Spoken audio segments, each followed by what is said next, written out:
Hello friend, আমি মিঠু তোমাদের সামনে আবার ছোট্ট একটা মিনি ব্লগ নিয়ে চলে আসলো। এই যে সকাল সকাল কাজকর্ম সেরে স্নান সেরে পুজো দিতে চলে গিয়েছিলাম, কারণ আজকে বৃহস্পতিবার ছিল। তো সকালবেলা চলে গেছিলাম ছাদে, ঠাকুরের বাসনপত্র নিয়ে সেখানে বাসনগুলো মেজে ধুয়ে নিয়েছিলাম। তারপরে এই যে গাছে দুটো ফুল ছিল সেগুলো তুলে নিয়েছিলাম। সেগুলো তুলে নিয়ে আজকে যেহেতু বৃহস্পতিবার সেজন্য তুলসী পাতা তুলে নিয়েছিলাম। নিয়ে তারপরে এই ফুলগুলোকে ধুয়ে নিলাম একসাথে।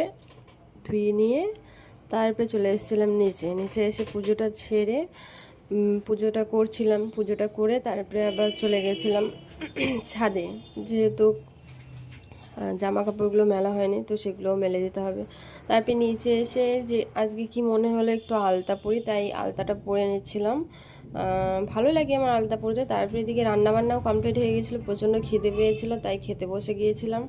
খাওয়াও হয়ে গেছিলো। তারপরে দুপুরবেলা একটু ঘুমিয়ে পড়েছিলাম। তো বিকেলবেলা উঠে দেখি এত সুন্দর একটা ওয়েদার, হাওয়া দিচ্ছে, একটু ঝিমঝিম করে বৃষ্টি পড়ছে, তো ভালোই লাগছিলো। তারপরে মাঝখানে এই যে আমার মেয়ে নৃত্য করছিল, ওকে বলছিলাম করিস না, কে শোনে কার কথা।